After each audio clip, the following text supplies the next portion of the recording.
ये बात उन दिनों की है जब बुद्धा मरवन में अपना समय व्यतीत कर रहे थे। इस समय तक बुद्ध की प्रसिद्धि दूर दूर तक फैल चुकी थी। बहुत दूर दूर से लोग अपनी चिंताओं और परेशानियों का समाधान हेतु बुद्ध के पास आते थे। ऐसे ही एक दिन जब बुद्धा मरवन में अपने शिष्यों को प्रवचन दे रहे थे, तभी एक अधेड़ उम्र का व्यक्ति अपने नौजवान पुत्र को अपने साथ लिए बुद्ध की तरफ चला आ रहा था। जब यह प्रवचन स्थल के पास पहुंच गए तो बुद्ध ने एक नजर उन पर डाली और इशारे से बैठने के लिए कहा। जब प्रवचन समाप्त हो गए और सभी लोग वहां से चले गए तो बुद्ध ने उस व्यक्ति को अपने पास बुलाया और बैठने के लिए कहा। वहां चारों तरफ हरियाली छाई हुई थी। मौसम बहुत सुहाना था और तरह तरह के पक्षियों की आवाजें गूंज रही थीं। ऐसा नजारा देखकर उस व्यक्ति को अंदर से असीम शांति महसूस हो रही थी।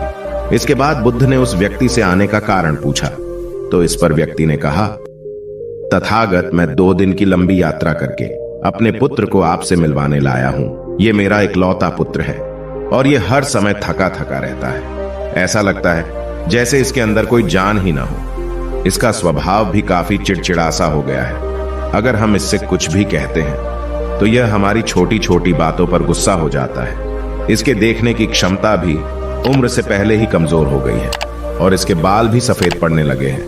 इतनी कम उम्र में इतनी बड़ी उम्र का लगना, मुझे तो कुछ समझ नहीं आ रहा है। तथागत, मैं अपने पुत्र के स्वास्थ्य को लेकर बहुत चिंतित हूं। जब मैं अपने पुत्र को वेद जी के पास लेकर गया तो उन्होंने कुछ औषधि दी और कहा, अपने पुत्र को तनाव कम लेने के लिए कहो। वो अपने दिमाग में बहुत अधिक तनाव लेता है, इसलिए उसकी ऐसी हालत हो गई है। लेकिन मैंने उसको बहुत समझाने के बाद भी तनाव का मतलब समझ नहीं आया। मुझे नहीं पता कि तनाव होता क्या है, यह किन कारणों से आता है और उसे कैसे अपने पुत्र के दिमाग से निकालूं। लेकिन मुझे सबसे पहले तो यह समझना है कि तनाव होता क्या है। इसीलिए तथागत, मैं आपके पास आया हूं। कृपया आप मेरी समस्या का समाधान कीजिए।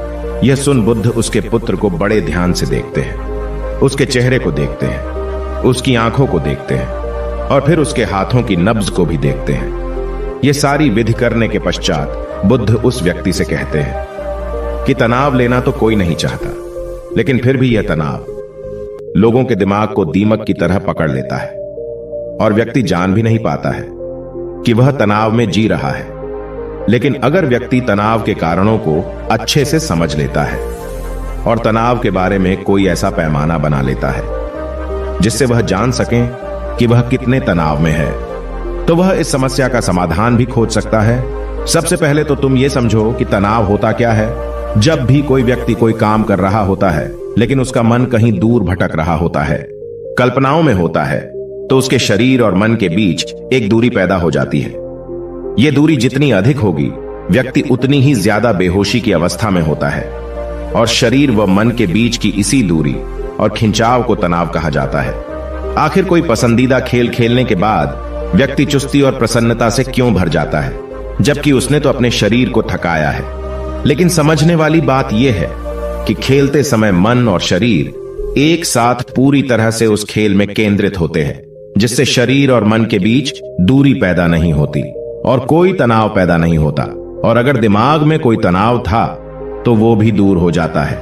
लेकिन इसके विपरीत, जब हम कोई ऐसा काम करते हैं जो हमें पसंद नहीं है, तो हमारा शरीर तो उस काम को कर रहा होता है, लेकिन हमारा मन कहीं दूर कल्पनाओं में भटक रहा होता है, जिससे शरीर और मन के बीच एक दूरी पैदा हो गई और तनाव ने जन्म ले लिया। इसीलिए व्यक्ति को एक समय पर सिर्फ एक ही काम करना चाहिए और अपने तन और मन की सारी शक्ति उसी एक काम पर लगा देनी चाहिए, जिससे व्यक्ति के अंदर तनाव पैदा ही ना हो। इसके बाद बुद्ध ने कहा, तनाव पैदा होने के मुख्य 8 कारण होते हैं और जिसने इन कारणों को समझ लिया वो जीवन भर तनाव मुक्त रह सकता है। मुख्य कारणों में सबसे पहला कारण है अति महत्वाकांक्षी होना। महत्वाकांक्षी होना अच्छी बात है, लेकिन क्या कभी आपने इस बात पर ध्यान दिया है कि इंसान के लक्ष्य कभी पूरे ही नहीं होते हैं। उसका एक लक्ष्य पूरा हुआ नहीं कि वह दूसरे की तरफ भागने लगता है, दूसरा पूरा हुआ तो तीसरे की तरफ, और इस तरीके से वो अपने लक्ष्यों को पाने के लिए जिंदगी भर गोल गोल घूमता रहता है। इसीलिए जो व्यक्ति अति महत्वाकांक्षी होता है, जिसने बड़े बड़े लक्ष्य बनाए होते हैं, वह वर्तमान में कभी रह नहीं पाता है। उसका मन सदैव भविष्य की योजनाएं बनाने में ही व्यस्त रहता है। उसका शरीर तो वर्तमान में रहता है, लेकिन मन भविष्य में ही रहता है, जिससे मन और शरीर के बीच दूरी पैदा हो जाती है और वह तनाव भरी जिंदगी जीने लगता है। बुद्ध के मुंह से यह बात सुन उस लड़के ने कहा, है बुद्ध, तो फिर इसका मतलब है कि हमें लक्ष्य नहीं बनाना चाहिए, क्योंकि लक्ष्य बनाना भी तो महत्वाकांक्षा ही है। इस पर बुद्ध ने कहा, जीवन में लक्ष्य बनाना कोई गलत बात नहीं है, लेकिन समस्या तब उत्पन्न होती है जब वो अपना पूरा ध्यान उस लक्ष्य से मिलने वाले परिणाम पर ही लगा देते हैं और उसके परिणाम की चिंता करते रहते हैं। व्यक्ति को वर्तमान में जीना आना चाहिए। आप लक्ष्य बनाइए और उस लक्ष्य की प्राप्ति के लिए कड़ी मेहनत करिए, लेकिन साथ ही साथ आपको इस बात का भी ज्ञान होना चाहिए कि आप अभी वर्तमान में जी रहे हैं और वर्तमान ही सत्य है। बुद्ध ने आगे कहा, तनाव का दूसरा सबसे बड़ा कारण है ईर्ष्या करना है।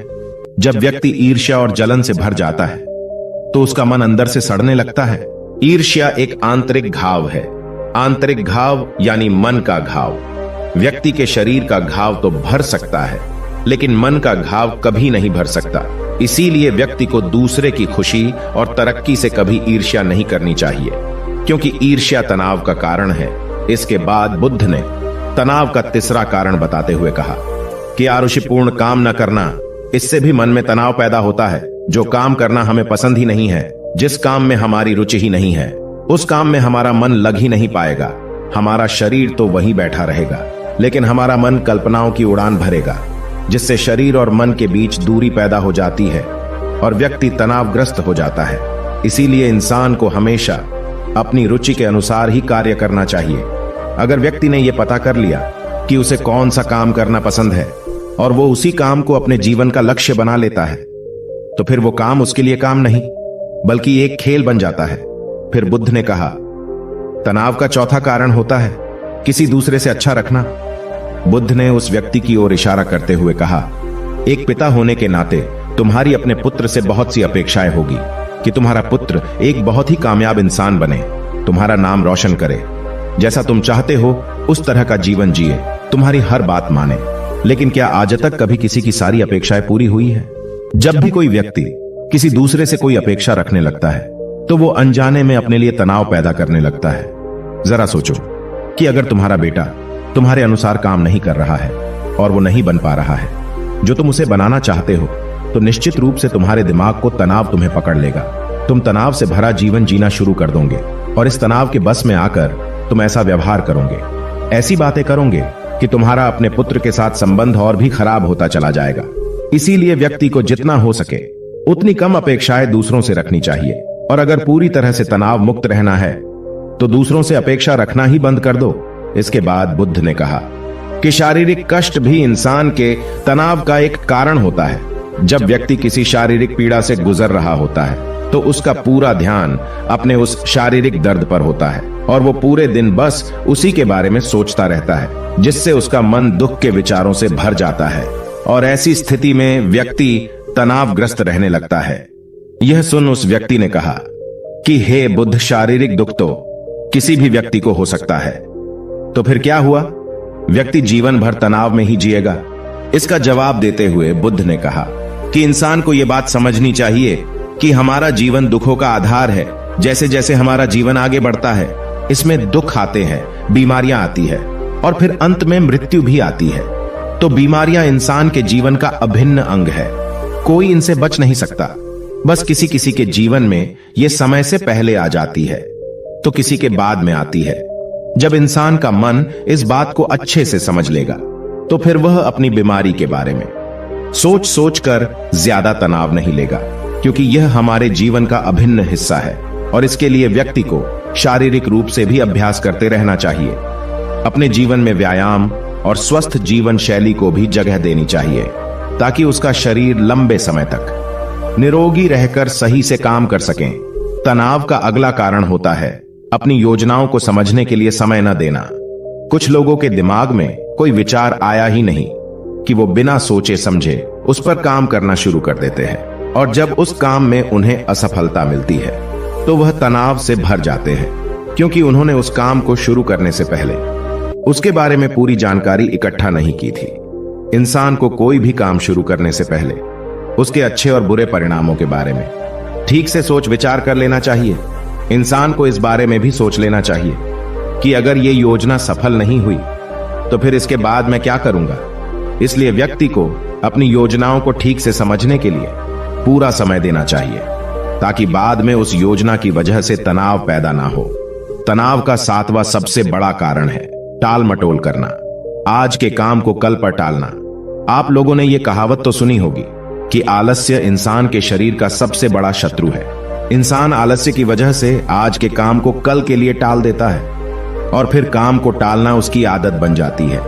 काम को कल पर टालने वाले व्यक्ति का काम कभी भी समय पर पूरा नहीं हो पाता है, और अगर किसी तरह से पूरा हो भी जाता है तो वह उतना अच्छा नहीं हो पाता है जितना अच्छा उसे किया जा सकता था, और फिर यह बात व्यक्ति के अंदर तनाव पैदा करती है। लेकिन काम को टालना या काम को एकदम अंत समय पर करना एक आदत है, इसीलिए व्यक्ति ना चाहते हुए भी बार बार अपनी इस आदत का शिकार बन जाता है और काम को टालता रहता है। और फिर जब काम की समय सीमा पास आ जाती है तो वह तनाव से भरकर काम को पूरा करने का प्रयास करता है। इसीलिए तनाव मुक्त रहने के लिए व्यक्ति को काम को टालने की आदत छोड़नी पड़ेगी, और यह तभी संभव है जब व्यक्ति काम को समय से पहले खत्म करने का निश्चय करे।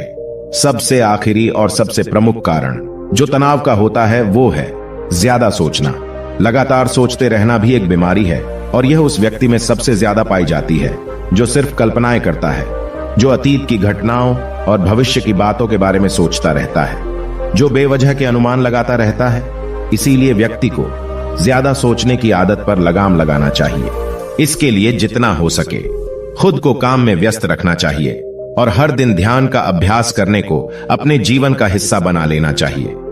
बुद्ध के मुंह से यह सारी बातें सुनकर उस व्यक्ति ने हाथ जोड़कर कहा, बुद्ध, मेरा पुत्र तो अभी मात्र 20 वर्ष का ही है और इसमें अभी इतनी समझ भी नहीं है कि यह आपकी बताई सारी बातों का एक साथ पालन कर सकें। आप कृपया करके तनाव मुक्त रहने का कोई आसान सा तरीका बता दें, जिससे मेरा बेटा उसका अनुसरण भी कर सके और तनाव मुक्त भी रह सके। उस व्यक्ति की यह प्रार्थना सुन बुद्ध ने कुछ सोचते हुए जवाब दिया, अगर तुम इतनी सारी बातों का पालन नहीं कर सकते हैं तो इसके लिए एक बहुत ही आसान विधि है। तुम एक बार मैं एक काम को करने पर ध्यान लगाओ। जो भी काम कर रहे हो उस समय पर सिर्फ उसी काम को करो, सिर्फ उस पर ही अपना पूरा ध्यान लगाओ। और अगर तुम्हारा मन इधर उधर भटक जाता है तो जैसे ही तुम्हें याद आए उसे वापस फिर उसी काम में लगा दो। यह सबसे आसान और अच्छा तरीका है तनाव मुक्त रहने का। जब तुम भोजन करो तो उस समय सिर्फ भोजन ही करो, उसके पूरे स्वाद का आनंद लो, उसका अनुभव करो। जब चलो तब अपना पूरा ध्यान सिर्फ चलने में ही लगा दो।